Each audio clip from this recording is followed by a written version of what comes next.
पहुंचेगी पहुंचेगी पहुंचेगी। बहुत बहुत प्रणाम आपको। हिंदी की कविता की ओर से कालिदास के मालवा को प्रणाम करता हूं। मैं पिछले इतने सालों से हिंदी उर्दू के कवि सम्मेलन मुशायरों में जाता रहा इन बड़े लोगों की सरपरस्ती की वजह से।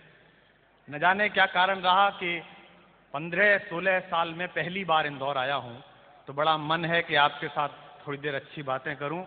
अपने आप में बड़े अचंभे का कवि सम्मेलन और मुशायरा है।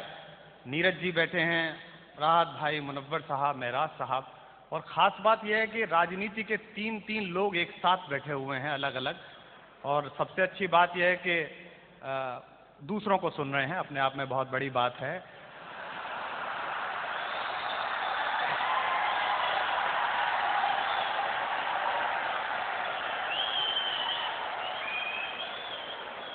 तरुण विजय जी, हम बचपन से उनको पढ़ते रहे हैं। तरुण विजय साहब यहाँ तशरीफ फरमा हैं, उनके लिए ये अपने आप में एक अनुभव होगा। बहुत सारी नई बातें आप तक पहुंची हैं। एक तो 2-4 शायर बड़ा माहौल ऐसा बना गए कि पाकिस्तान के 10 लोग आ गए और हंगामा कर गए। मैं बहुत आशावादी व्यक्ति हूँ। कैलाश भाई हमारे दोस्त यहाँ आ गए। देखिए, मुल्क में कुछ होने वाला नहीं है, देश बहुत सुरक्षित है। इतना हिम्मतवर नेतृत्व दिल्ली से मिला हुआ है हमको। जिस दिन 10 आतंकवादी पाकिस्तान ने भेजे और 10 के 10 मरे भी नहीं थे, 27 को प्रधानमंत्री जी ने पाकिस्तान को कहा कि हमारे वाले 20 और लौटाओ। इसे कहते हैं हिम्मत।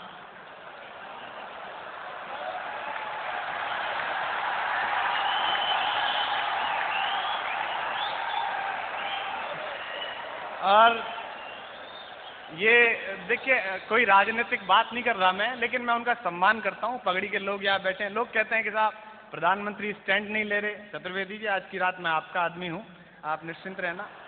वो क्या स्टैंड लें साहब, इतना बड़ा उनका काम है। वो इतने शक्तिशाली आदमी, हम उनका प्रयोग नहीं कर पा रहे।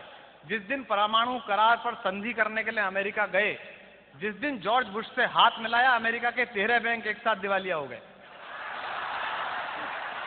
ये बड़ी बात। ऐसे में हमारी इकोनॉमी रखी हुई है।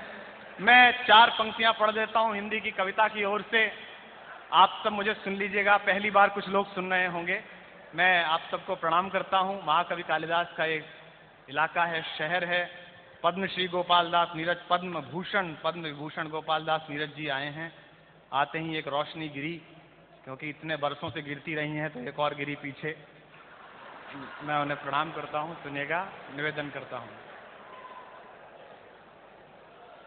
कि कोई दीवाना कहता है। शुक्रिया। मुझे बिल्कुल यकीन नहीं था, मैं पहली बार आया तो मुझे पता नहीं था मेरी कविता आप तक पहुंची होगी ना पहुंची होगी, लेकिन आप तक पहुंची है।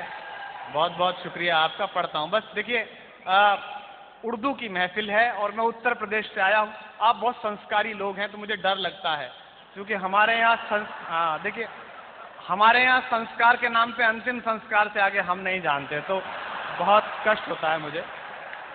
तो थोड़े जागृत होकर मुझे सुनिए। कवि सम्मेलनों का आदमी सुनेगा। निवेदन करता हूं कि कोई दीवाना कहता है, कोई पागल समझता है। और अगला मिसरा ठक से लगे तो पूरे मजबे से वहां उठे। मैं जरा थक गया था, आपकी ऊर्जा मिल जाएगी तो वो सुना पाऊंगा जिसके लिए बुलाया जाता हूं। कि कोई दीवाना कहता है, कोई पागल समझता है, मगर धरती की बेचैनी को बस बादल समझता है। मगर धरती की बेचैनी को बस हुजूर, बड़े मियाँ दाद दे रहे हैं, कुर्बान, वाह वाह। जब से निशब्द रिलीज हुई है, बुजुर्गों के मन में बड़े लड्डू हैं कि कुछ ना कुछ होने वाला। मगर धरती की बेचैनी को बस बादल। हाँ, बहुत अच्छे, बहुत अच्छे। मीडिया के मित्रों को भी प्रणाम है। पहली बार कोई ढंग की चीज कवर करने के लिए आप लोग आए हैं, मैं आपका बहुत बहुत आभार व्यक्त करता हूँ। मगर धरती, प्रदेश हमारे मित्र बैठे हुए हैं। क्या 60 घंटे भाई लोगों को काम मिला। देखो गोली चली, नगमा, इधर से धुआं फूटा, बहस कुछ नहीं। और आपके पास 24 घंटे का चैनल चलाना है तो खबरें भी कम हैं, हम आपकी मजबूरियां समझते हैं। मगर धरती की बेचैनी को बस बादल समझता है, और देखो हर मुल्क का अपना सलीका